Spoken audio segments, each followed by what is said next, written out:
Hello everyone. This presentation is on Wen Dan Tang, also called Warm the Gallbladder decoction. It appears on the California Acupuncture Board examination herbal formula list.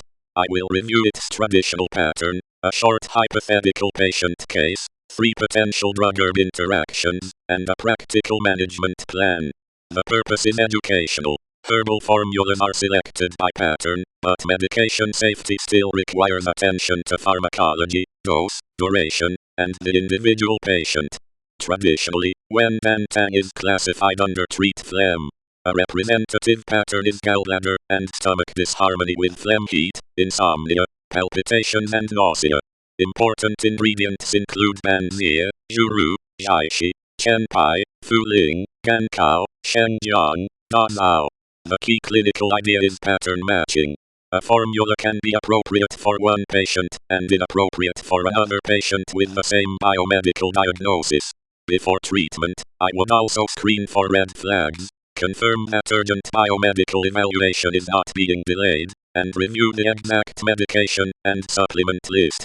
My hypothetical patient is 39-year-old woman with insomnia, reflux and hypertension. The current medicines are sertraline, omeprazole, hydrochlorothiazide. This case gives a plausible reason to consider Wen Dan Tang, but it also creates interaction questions. I would document the tongue and pulse findings that support the pattern, confirm the diagnosis, and ask about allergies, pregnancy status when relevant, kidney and liver disease, bleeding history, and use of over-the-counter products.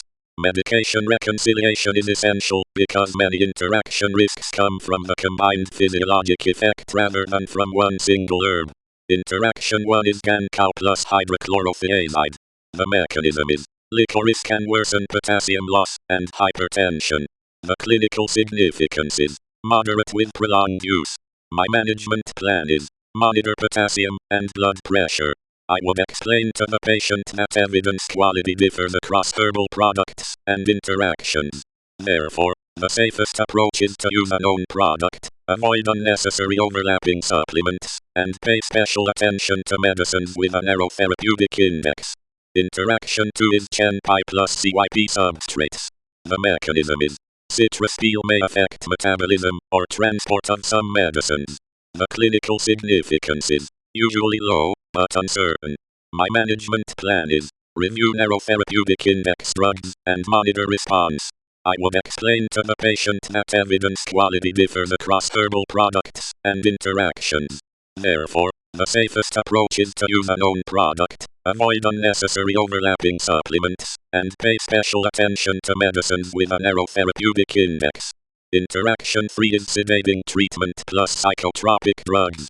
The mechanism is the formula is often used for insomnia, and combined CNS effects can change alertness even when a direct receptor interaction is uncertain.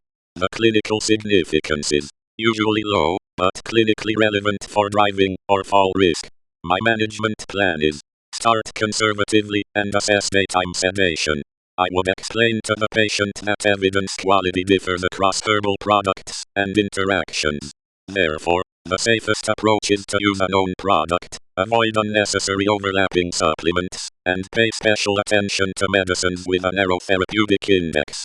In conclusion, Wen Dan Tang may be reasonable when the patient's presentation matches gallbladder and stomach disharmony with Phlegm-Heat, insomnia, palpitations and nausea. The main safety principle is not simply to label herbs as safe or unsafe. Risk depends on the specific herb, preparation, dose, treatment duration, the patient's organ function, and the drugs being taken. I would use a reputable product, start conservatively, monitor the most relevant objective values, and communicate with the patient's physician and pharmacist. This presentation is for education and does not replace individualized medical care. Key references include the California Acupuncture Board examination formula list, standard Chinese herbal formula texts, such as Bensky and colleagues, Chen and Chen's pharmacology and applications text, and evidence-based drug and herb interaction resources. Thank you.